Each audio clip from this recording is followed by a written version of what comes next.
Looking at series here, um, which a series is the sum of infinite terms of a sequence. So with these series, we are looking at the infinite series, which we'll be adding forever and ever and ever. So uh, before we just had the sequences 1 over n and 1 over 2 to the n. Now we will be adding all of the terms of those sequences. And what we're going to try to determine is when you add all of these terms together, does the entire sum approach a certain number, or does it just keep getting larger and larger and larger and blow up? And that is our challenge. That is to determine whether the series converges or diverges. And remember, we're trying to determine whether the sum of all these terms approaches a specific number, not just the individual terms. We can see in both of these that as I go towards infinity, the individual terms are getting close to zero, but that doesn't necessarily mean that the thing converges, that the sum converges. So we're going to learn a lot of different tests to determine whether or not a series converges. And the easiest one, and the first one we should always try, is called the divergence test. And the divergence test simply says that if your individual terms do not approach zero, if the sequence does not converge, then there is no way that the series converges. So if the individual terms do not approach zero, then your series must diverge. And an example of that, let me pause this and I'll put an example up real quick. And here's an example of one that will diverge based on this test. If you look at this thing, if you did the limit as n approaches infinity of the series or of the sequence, you actually get 1. And if you write out the terms, you'll see that these numbers get closer and closer to 1. We were at 0, then a half, then 2/3, then 3/4, or 0.75, then 0.8. So my numbers are actually getting closer to 1. And if I get towards infinity, if I keep adding 1 plus 1 plus 1 plus 1, this whole sum will always be getting larger. Therefore, the series diverges. Now, one thing to note is that if the sequence does approach 0, that does not mean you are convergent.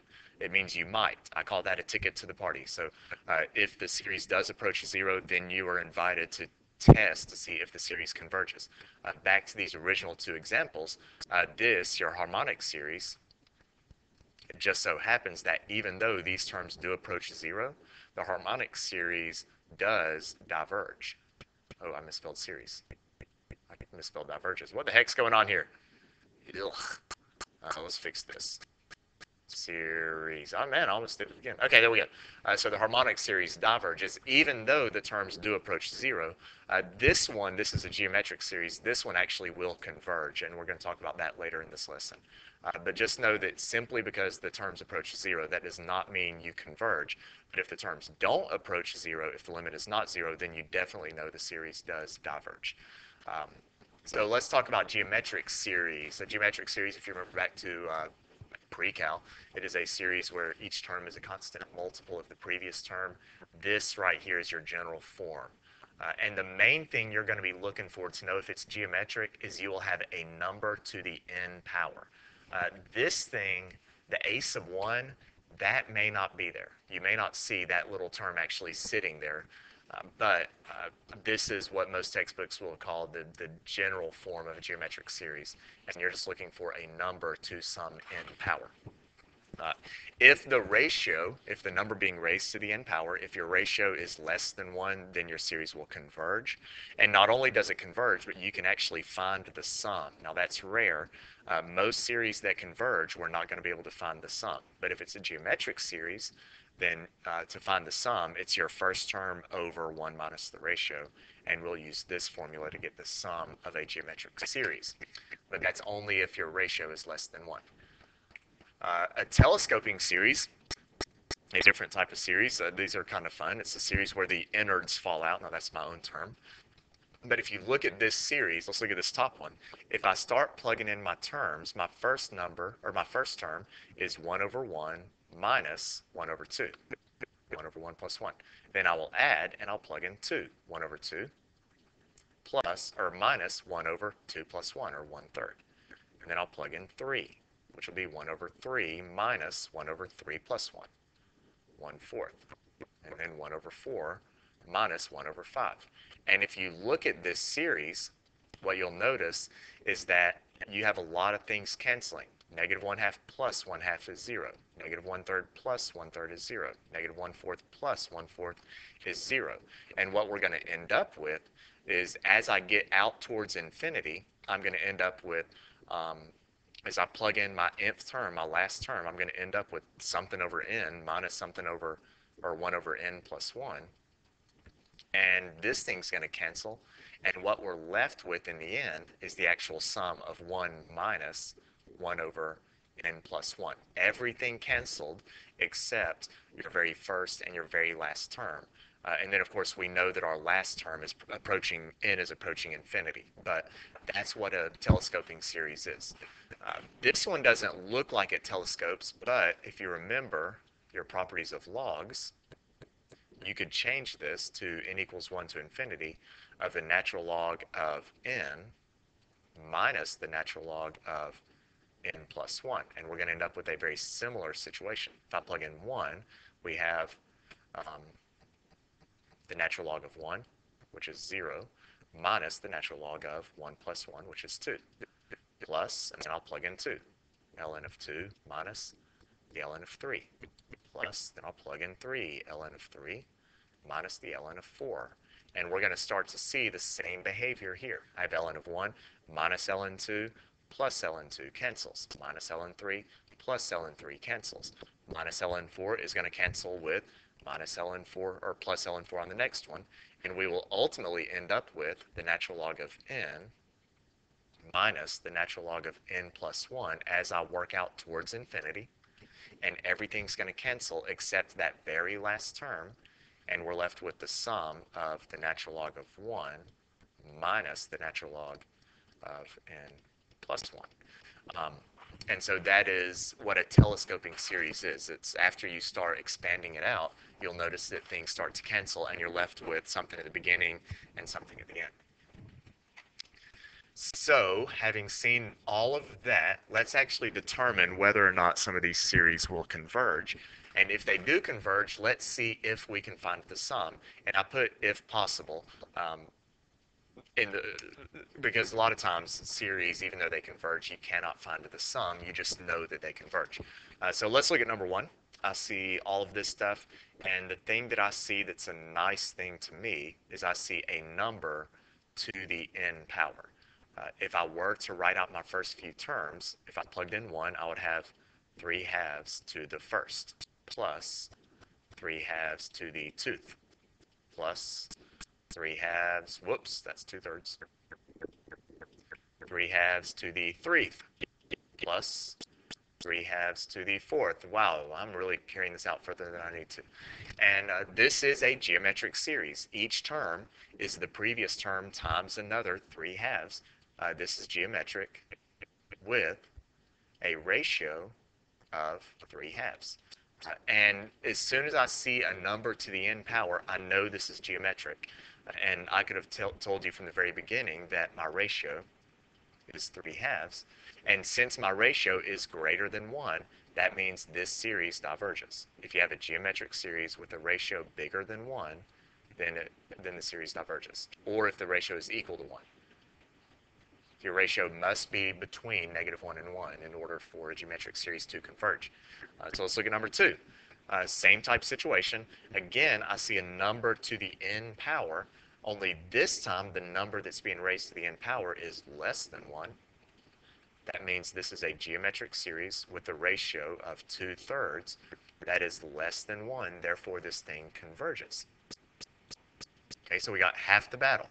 We know the series converges. Now, since it's geometric, I can actually find the sum, and I know the formula for the sum of a geometric series is your first term over 1 minus the ratio. And the way I find the first term, I know the ratio is 2/3. The way I find the first term is I will simply plug in my first number for x. So my first term is going to be 2 times 2/3 to the 0 power plus, and it'll be a bunch of other stuff, which will be 2/3 of the first. My first term is just going to be 2. So there is my first term. And that means my sum, I can take all of that information, and I know the sum of this series is going to be my first term over 1 minus my ratio, which is 2/3. And then just for fun, I'm going to clean that up. 2 over 1 minus 2/3 is 1/3. 2 divided by 1/3 is 6. So this series converges to 6. And when you can find the actual sum, that's bragging rights. You very seldom get to actually find the sum. Most of the time you just say, well, I know the sum exists, but we don't know what it is. We just know there is a sum. In this case, with the geometric series, we actually can find the sum. Hey, let's try this one. This one resembles geometric. I see numbers to the n power, but we're going to have to do some finagling before I can get it in a true geometric form. And what I'm going to do is play with 2 to the n plus 1. I'm going to leave everything else the same for just a minute. I'm going to leave everything else the same. So this is the series as n goes from 1 to infinity of 3 times something over 3 to the n. And that something on top, 2 to the n plus 1, I can rewrite as 2 to the n times 2 to the 1. Because if you multiply two things with the same base, you add the exponents. I'm just undoing that. And this is going to be kind of nice because now I can do a little bit more finagling. And I normally don't go in this great detail, but for this video I will. That's 3 times 2. Now, I told you I'm going to go into gruesome detail here. 2 to the n over 3 to the n. I simply flipped the order of those two things. And 2 to the n over 3 to the n, this can be rewritten as 2/3 to the n. So now I'm going to finish this and change it to 2/3 to the n, and I'm left with 3 times 2, which is 6, and I'm going from 1 to infinity. So now I finally have it in that geometric form. I can finally see that this is a geometric series with a ratio of 2/3. If my ratio is 2/3, that means my series will converge. And I know the sum is going to be my first term plus 1, my first term over 1 minus my ratio. So I'm going to rewrite this, and I need to see what my first term is because I know the ratio. And to find my first term, I simply plug my first n into my formula. So that's 6 times 2/3 to the first power. My second term will be 6 times 2/3 to the second power, and so on. But really, all I care about is my first term. 6 times 2/3 is 12 over 3, which is 4, plus a bunch of other stuff. There's my first term. So I know the sum is going to be my first term over 1 minus the ratio of 2/3. That's 4 over 1 minus 2/3 is 1/3. 4 over 1/3 is 12. So there is the sum of that series. So there will be times when you have to really finagle the series to make it look like your good, sexy geometric formula. Let's try this one. This is a series that we have actually already looked at. This is that telescoping series from earlier. So what I'm actually going to do is I'm going to pause the video and go import all the work I've already done when I determined that this was telescoping earlier.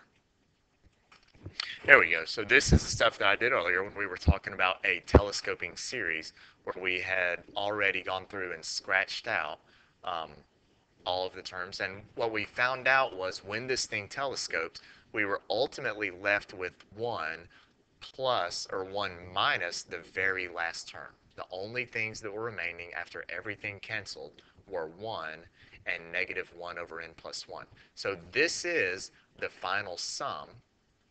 My sum is that, but that's in terms of n. What we have to remember is this thing is going on as n approaches infinity. So what I'm going to do to find the sum is I'm going to do the limit as n approaches infinity of 1 minus 1 over n plus 1. And that would be 1 minus 1 over infinity plus 1 is 0. And so this thing actually approaches 1, and that is what the sum ends up being. So the sum of this telescoping series is going to end up being 1.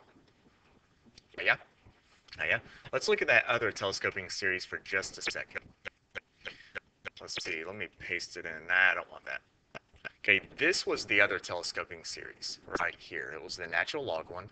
And when we did the telescoping on this one, it ended up being, this ended up being what we ended up with. It was the ln of 1 minus the ln of n plus 1, but this is as n is approaching infinity. So to find the actual sum, that's SUM, I would do the limit as n approaches infinity of this thing, so the natural log of 1 minus the natural log of n plus 1.